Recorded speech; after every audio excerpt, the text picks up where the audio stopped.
Second year as chair of the department back in 2022, when out of the blue, Shirley Lua entered the aquarium, the chair's office, and told me, Francesca, we are celebrating our 60th anniversary soon. I was like, really? That's nice. When? She said, we started in 1966 according to Joey Jimenez. He wrote it in the history of the LSU book. Winner!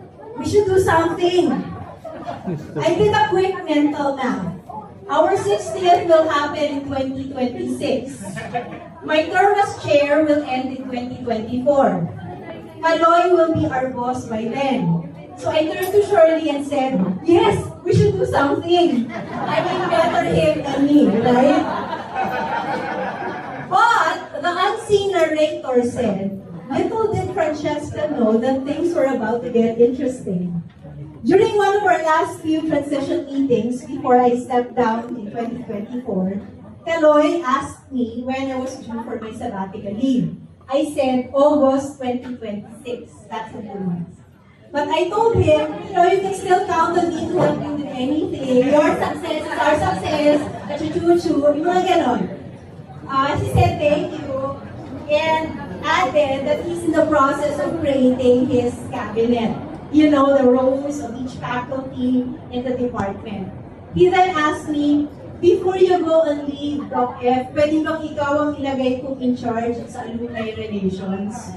Because I was then relieved to be finally stepping down as department chair, I readily said yes. I was not thinking. The little thing Francesca didn't know was that being the alumni relations officer also meant being the Jubilee celebration committee chair. So chair na naman, nabudol ako, anak ng tokwa, ang galing. Ang galing ni Kaloy, ginawa rin niya yung kay Tiny actually.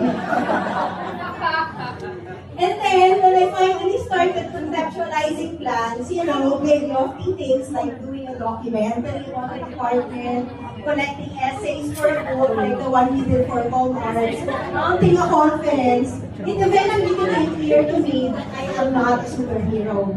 Everything I wanted to do was impossible.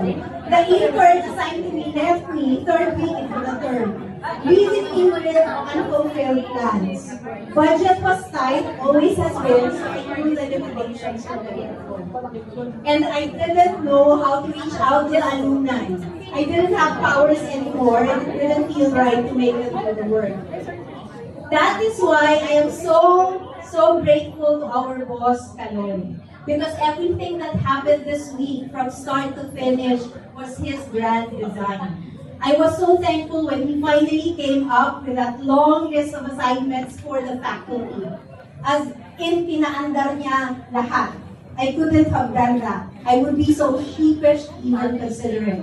He put in the money for each activity.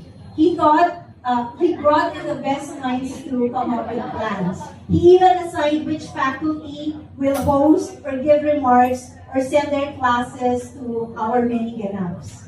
This Diamond Jubilee would not have been shining, shimmering, splendid without the brilliance of our exceptional chair, Kaloy. A round of applause, please, for both Kaloy.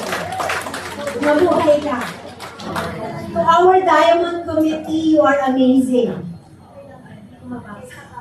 Kayo ang gumawa ng lahat ng ito. Si Mimi at si Mucha, isa na.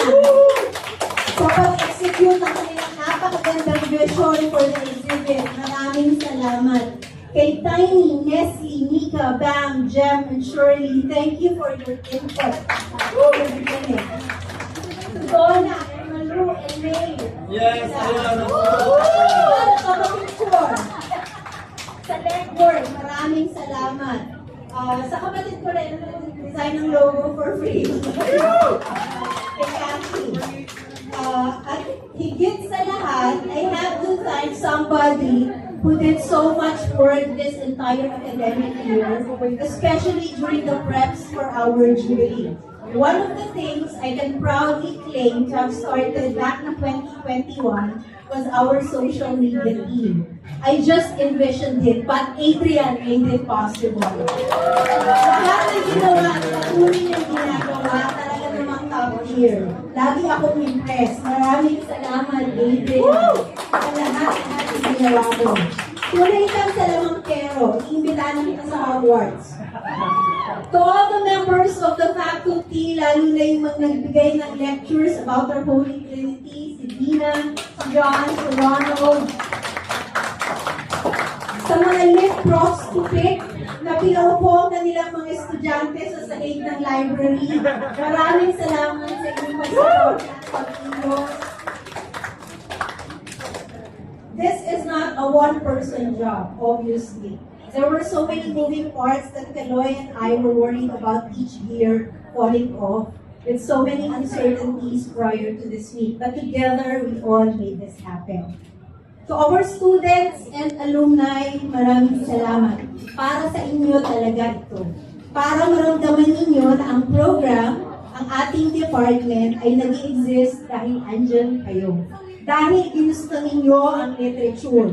Ginusto nyo to. Walang sisihan. Kung hindi kayo sumusweldo ngayon, problema nyo yan. At dahil sa pagpili ninyo, naging bahagi ito ng buhay nyo. Kaya buhay ang literature. Habang may malasakit kayo sa literatura at sa humanities, buhay ang ating program. Kahit na anong subok na tibagin ito, masyadong malakas ang pundasyon, kaya hindi agad matitinag. Ganyan tayo eh.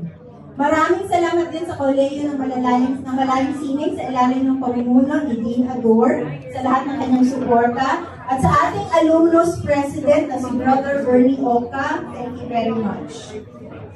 To all REM, oh no, I've said too much. I haven't said enough.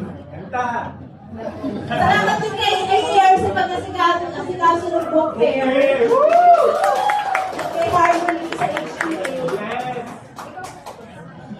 But for now, this will do.